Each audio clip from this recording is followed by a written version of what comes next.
everybody, thanks for joining my channel and welcome back to Topwater Tuesday.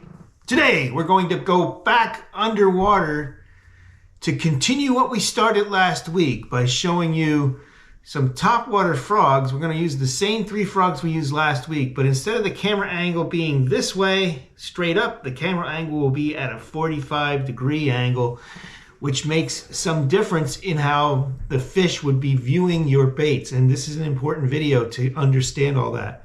One of the things that happened in this video, there was a number of uncontrollables, but it was actually a blessing that they took place because each one of these things affected the way the lure looked in the water. One of these things was that the water surface at times was very smooth, like glass.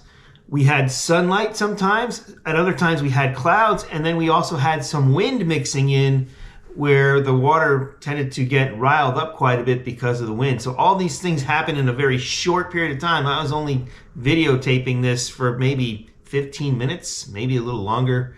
But in that time of videoing and getting all these things ready, we had clouds, we had sun, we had wind, we had calm. And all those conditions changed the way the bait looks underwater. So that was really interesting for me. So we looked at the same 3 baits we looked at last week, starting with the 6 cents Vega frog, then the Jackal Gavacho, followed by the 13 fishing Trash Panda. Make sure you watch the actions of these baits and then also take a look. I have each one in slow motion as well.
one of the things that I realized right away is that when the sun was shining, and even when it wasn't really that bright, as long as that water was calm and still, it was amazing what you can see outside of the water. You can see the trees clearly. You can see me standing there clearly. You can see me walking back and forth. But as soon as that water got windy, as soon as that surface got windy, that distortion really made it hard to see and make out the trees, and made it hard to see me as well. So that told me a lot about what the fish likely see when they're under the water under calm conditions versus windy conditions. And it also explains a few things. You know, in my fishing over the years, I've probably had a dozen times where I threw a bait out there, and before it even landed on the water, or right precisely at the moment it landed on the water, a fish hit it. And when I think back on it, it was always similar conditions, usually blue skies, calm water. Those fish actually, I verified it now with this video, I believe, those fish actually can see that bait coming through the air, and they come up. And I've had one time at Shahola Lake, I was throwing a Zara spook. I'll never forget it. I was with my dad. We were fishing out of our canoe. This was years ago. I threw that Zara spook a long way and a pretty good arc on the bait. And before the bait ever hit the water, there was a bass coming out of the water to meet that bait. The head of that bass came out of the water, and I caught that fish, and I'll never forget that experience. Love to know if you've ever experienced anything like that as well. If you did, please comment in the comments. But this kind of confirmed that when you have those conditions, that can happen. Conversely, though, you could also scare the fish a lot easier too, I would think, because now you've got this calm water. The fish can see what's out there. They can see what's out in that outside world beyond their watery home. And so it's easier to spook them. If you're on the shore and they're close to shore, they can see you much easier. Even if you're in a boat, they can see that as well.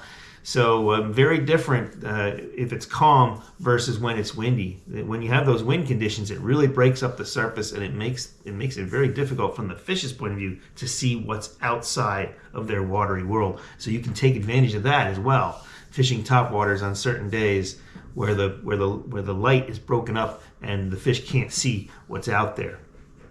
The other thing that we've learned in this video is that when it's cloudy, mostly that bait looks like a silhouette, even on that 45-degree angle.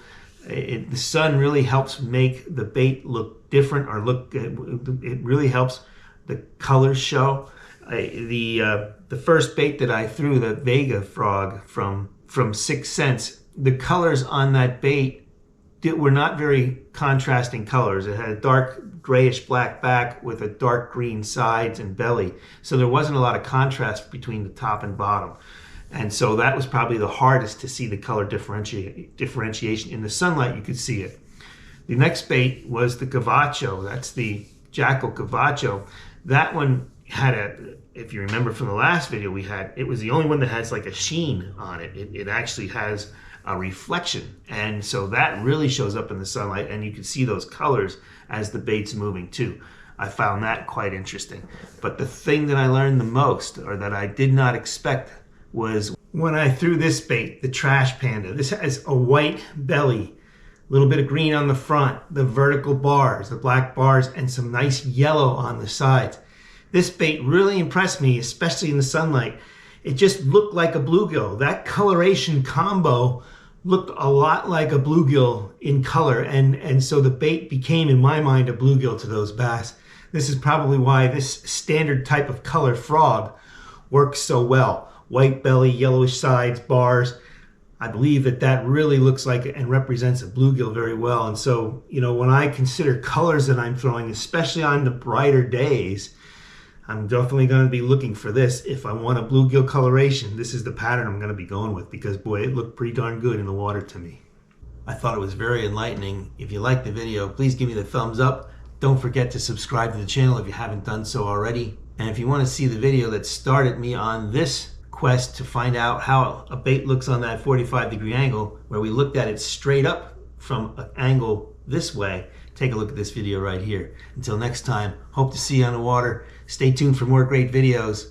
And as always, may God bless your fishing endeavors.